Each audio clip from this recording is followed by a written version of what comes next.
everybody. It's Saturday, day before Super Bowl, and I'm out here checking traps one day early so I don't have to worry about it tomorrow. And it snowed just about an inch. It's not too bad. A lot of birds hitting my bait piles. A few marten here and there on this side closer to town.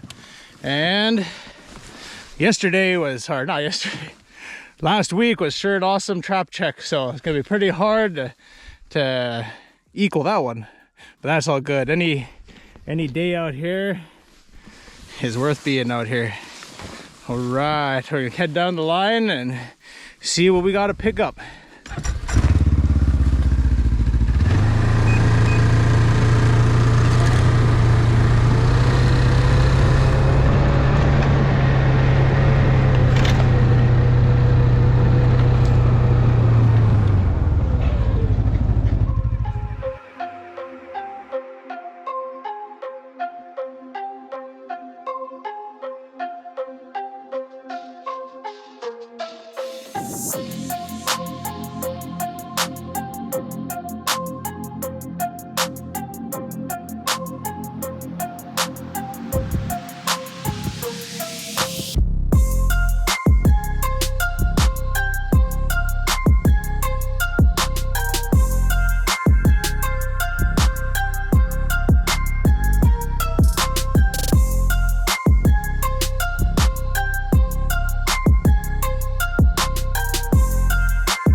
So last week, this was one of the sets that was just completely demolished by marten.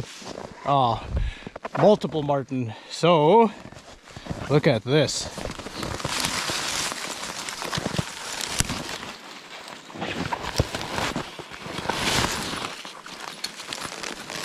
Oh, that's a little marten.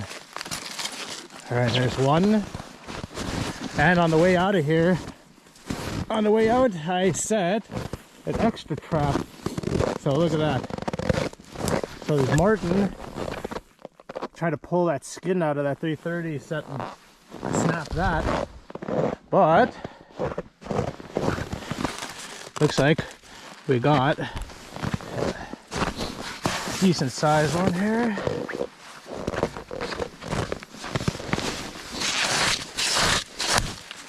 I don't want to tear the fur up, so alright, so we caught our culprits. This one actually got caught in a lynx trap here, but check them out. It's not the biggest marten in the world, but we'll definitely skin them out and make something out of them. It's pretty cool. So hopefully my 330 thief right here, don't know if there's any more, kind of looks like, oh, look at that. A wolf had walked up on here. Yep. So, yep, there you go. There's a lot of wolves missing around here. If that thing hadn't been snapped by that marten, then there could have been a chance that this wolf got scooped up here. And it looks like he munched out on my bait, and so he'll probably be back. So we'll get some more sets put in right around here now that that wolf knows that there's food here. And that little cubby I made last week caught this little guy. Significantly smaller sized one than the last one. But yep, look at that. That little cubby set, he tore it up. The temperature dropped a couple nights ago, so they definitely both froze here. That wolf that came walking over definitely came, seen that it was disturbed here and turned around, ate the bait and dipped out. So we'll wrap these little guys up, reset that 330, and I think I'm gonna hang some snares right over there. So hopefully those wolves, if they come back through again, there'll be some wire hanging them for them. And now we're hitting the wolf sets over here. So they jumped around over here, and there's a couple spots where they went in over there, and then right around the corner. So what we're gonna do is we're gonna probably put one set with a foot hole in the hole similar to this, right over there. I don't want to stand over there because I don't want to spread my smell over there. And then right around the corner, I'll probably go in a little ways, put a set right on where the bait is. So they've already come through and eaten. So there was a piece of bait right around here, right at the corner, and where they stopped over there. And actually there was one right over there where the wolves actually turned around. But I'm not going to take a chance on anything too close to there. I'll set one right here, and then one about 30 yards around the corner, and give them a few days to soak. But they were only here within the last probably 24, 30 hours, because before that it did snow. So they've been close, and where they've been fed, they'll return. There's my wolf toggles and wolf traps. We'll get those set. Not stopping, as I already put the set in over here. There's a wolf trap over there, and I'll be tossing bait on both sides. That one's in, and these wolves, they pack down this spot back and forth, so they might just be running around in the brush not too far from here. And another spot that they've been kicking it, there's a wolf trap right there in that hole. And with a little frost at night, that little bit will be all covered up. You won't even see down inside there. He'll just look like a divot. Toss meat right back there. And of course, I'll be tossing bait back where they've already got it, on this side and over here. So that should turn out. Hopefully they come back through soon. And we still have half a day out here.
I just got done setting 3 snares up here, just quick ones, not pretty. And now I'm covering up my tracks. There's 1, 2, and I'm about to show you this one right here.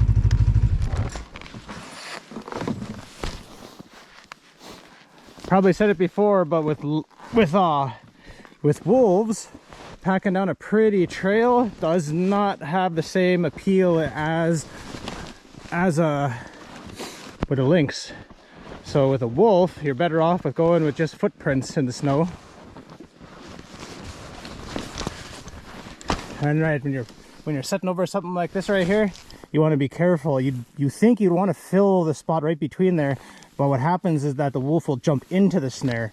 So you give him enough room for his feet to come down and his nose to go right through. Perfect. So the first round of tracks through looks pretty rough. So as you make your way back, you just pat it down. Make sure not to knock the little berm all the way down in between your feet.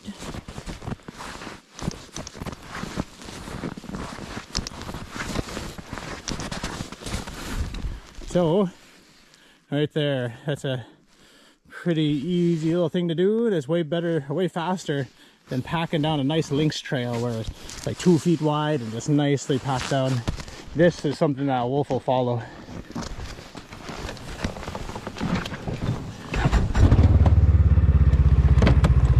I got some footprints there, so let's walk them out.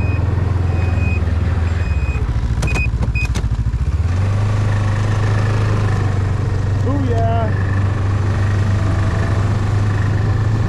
Alright, we got another stretch to go through, the stretch that paid off our 3 catches last week, so we'll see if rebaiting all those sets and just having the animals around that area will bring other animals in too. So, find out what's going to happen. It's a beautiful day today. Every day is a beautiful day.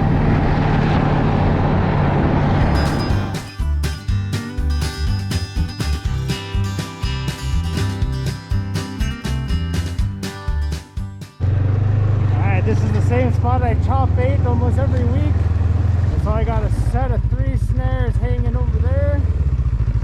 Some bait. Let's see if that one pays out. We've had some wolves and a few lynx come by and dig. It was kind of funny, that lynx stunk back there. But had them dig at the ground back there. So we'll see. We'll see what pays out next time.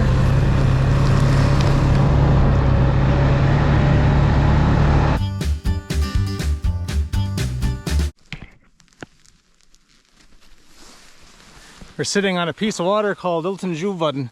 I've had a few questions in the past about my footwear, and this is what it is. It's called a widetrack. So in English, that's canvas boot. So this is probably the lightest pair of boots that you can possibly wear. Like, this is probably, it makes trudging through the snow just amazing. Trying to move the same amount, jumping on and off of snow machines and walking through brush and stuff. If you try to do that bunny boots, it's pretty tiring.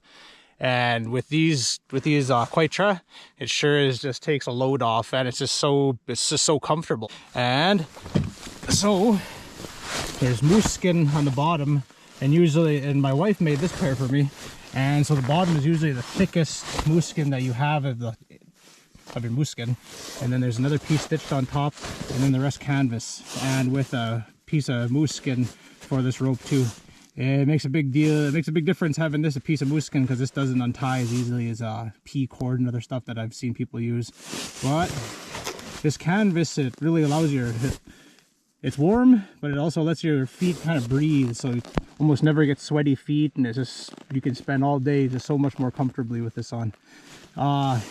It does come with a problem once you get down to like 50 below, because driving on a snow machine, you can walk at any temperature with these on, or snowshoes on, with snowshoes on. But while you're riding on a snow machine, the air can start to cut through it. There's no plastics or any fur on the outside of this. Inside of this, I have 2 pairs of insoles from like a pair of Sorel boots, and then 2 pairs of wool socks. So it is nice and toasty out here all day, and it's probably at least 20 below. So I don't know, it's pretty cool. I have an older pair from my late grandmother, and I don't wear that one as much, but my wife made this for me 2-3 years ago, and it's just awesome. At least for up here, this is definitely a well-made pair of boots. And so I just remembered that I have the other pair of Gwich'in in my trap bag that's inside of there. And that's in case this pair gets wet, I have an extra pair, you know, a couple pairs of socks and that extra pair of Gwich'in. So if I ever need to swap out boots, I just swap them right out, no problem. And walking in these, especially walking a long distance, if I ever were to break down out here, can make a big difference in how tired you are walking home. But yeah, that's Gwich'in right there. Maybe sometime I'll get some video of my wife making a pair. Moose skin nowadays is getting pretty spendy, so it can gonna be quite expensive to make. But just wanted to fill you guys in on my footwear. My one piece of gear today.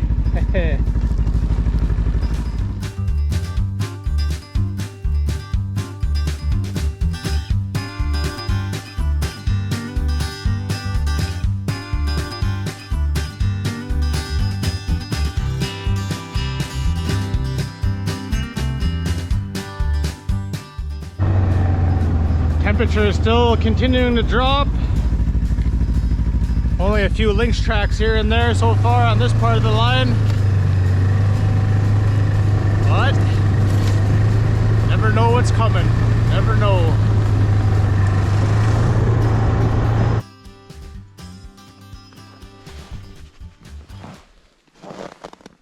So on the way out, I have a spot where I drive down and I turn around and then come back. They have a few different Lynx that have walked by here. So when I first started actually running a decent length line, I used to think this trail needs to be nice. So I drag a pallet or like a truck tire just to knock all the bumps down and make a nice smooth trail. Because I thought that's what the animals want, right? A smooth trail. But I started noticing that the Lynx wouldn't walk on my trail. They would walk on the side. So check this out. So this isn't perfectly packed down either, but you can see that there's a set of Lynx tracks on both sides. So what I figured is that when you're walking on this, you can hear it. But in the quieter snow, it's not nearly as bad. So I figured the Lynx coming walking down my trail and they're just crunching away. Like they know that rabbits and stuff have no problem hearing them coming. So that's why they hang off just like this. So once I figured that out, I stopped dragging tires and pallets and whatnot to keep the trail nice and flat. And I wouldn't make the trail as narrow as possible, but I definitely make sure that they have space to walk on the side. So they will go out of their way just to stay off of there.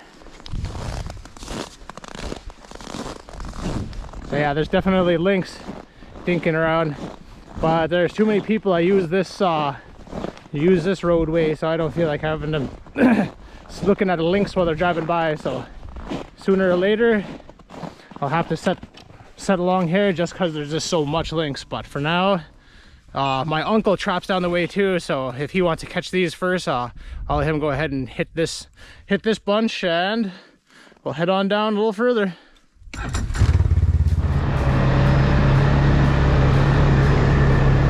All right, everybody, we got 2 marten today and got probably a dozen wolf snares hung and a few traps moved around. All in all, a successful day. We did a few days before the next trap check, maybe about 5 or 6 days, depending on the weather. All right, everybody, have a blessed night. See you again next time.